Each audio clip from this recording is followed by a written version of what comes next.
آپ عوامی نمائندے بھی ہیں، ایک عوامی نمائندے خاندان کو ریپرزینٹ کرتے جی ہیں، آپ یہ بتائیں اپنے بارے میں الیکشن کہاں سے لڑ رہے ہیں اور جب الیکشن کس سلسلے سے لڑیں گے اور اس کی عوام کو کیا نیریٹو بلڈ کریں گے کہ لوگ آپ کا؟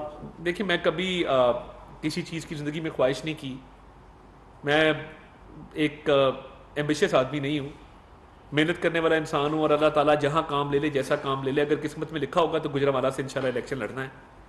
اور قلعہ دیدار سنگھ کا علاقہ جو ہے وہاں سے الیکشن لڑنے کا ارادہ رکھتا ہوں.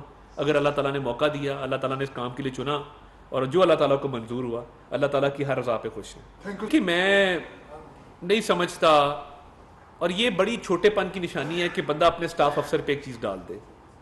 چیز آپ نے خود لی، آپ کی اہلیہ نے بیچی، اس سے جو پیسے آئے وہ آپ کے زیر استعمال رہے. اب جان کے ایک سرونگ میجر جنرل کا نام اس لیے دیا گیا ہے کہ اس معاملے کو کنٹروورشل کیا جائے، اور فوج کے ادارے کو بیچ میں، اس ٹرائل میں بھی انہوں نے فوج کے ادارے کو لانے کی کوشش کی ہے، جو کہ میں سمجھتا ہوں بڑا نامناسب ہے. آپ اپنا جواب دیں. اب یہ کہنا کہ نہیں وہ بریگیڈیئر وسیم چیمہ جو میجر جنرل وسیم چیمہ ہے ان کو بلائیں، وہ جا کے جواب دیں گے. بھئی یا تو وہ تحفہ ان کے استعمال میں رہا ہو، یا انہوں نے بیچا ہو، یا اس کا فائدہ انہوں نے اٹھایا ہو. جب فائدہ آپ نے اور آپ کی اہلیہ نے اٹھایا ہے تو پھر یہ سارا ملبہ اپنے سٹاف پہ ڈالنا یہ نامناسب ہے، اور یہ چھوٹے پن کی نشانی ہے. شکریہ جی. دیکھیے پہلی بات تو یہ ہے کہ عدالتوں نے جتنی مرتبہ بلایا آپ دیکھ لیں کہ ان کی پیشیاں اس میں سے کتنی ہیں. یہ 70 پیشیوں میں سے 2 یا 3 مرتبہ عدالت میں پیش ہوئے ہیں، جبکہ ہر روز پیش ہونا چاہیے تھا، جواب دینے چاہیے تھے، بتانا چاہیے تھا کہ کہاں پہ یہ توشہ خانہ کی چوری ہوئی اور وہ کیسے ہوئی. تو میں سمجھتا ہوں کہ ابھی تو انہوں نے عدالتوں میں پیشیاں بھگتی نہیں ہیں جس طریقے سے ہم نے بھگتی. ہمارے پہ جھوٹے کیسز تھے، ان پہ تو پھر بھی کیسز کے اندر بہت سارا سبسٹنس موجود ہے.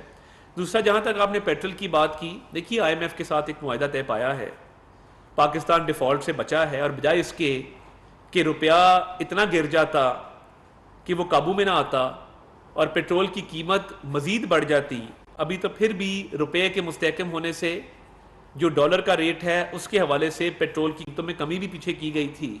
مگر جو لیوی لگائی گئی ہے وہ آئی ایم ایف کے معاہدے کے نتیجے میں لگائی گئی ہے.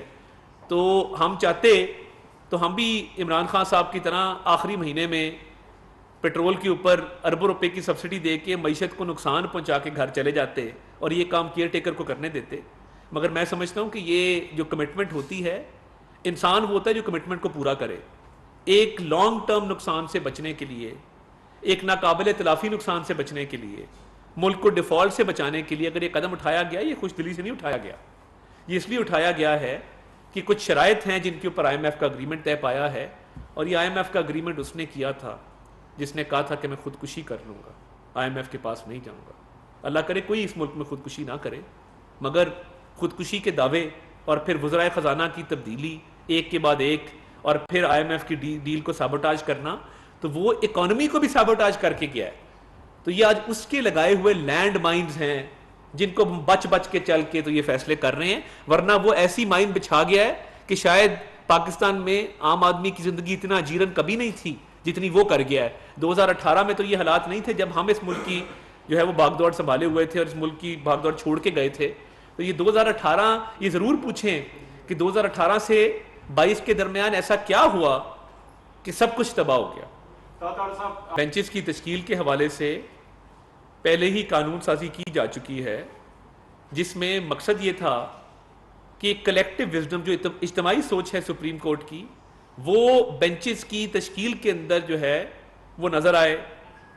اب بڑی حیران کن بات ہے کہ وہ لیجسلیشن آج تک لٹکی ہوئی ہے، اور یہ واحد لیجسلیشن ہے جو معرض وجود میں آنے سے پہلے ہی اس کو سٹرائک ڈاؤن کر دیا گیا. ایسا ہوتا نہیں ہے. میں نے آج تک نہیں دیکھا کہ کوئی قانون ابھی قانون کی شکل اختیار نہ کیا ہو اور آپ اس کو کالعدم قرار دے دیں. تو وہ قانون سازی کی گئی تھی، اچھی نیت سے کی گئی تھی، اس پہ عمل درآمد ہو جائے گا تو یہ منصفانہ بینچز کی تشکیل سامنے آ جائے گی. ڈاکٹر صاحب ایک سوال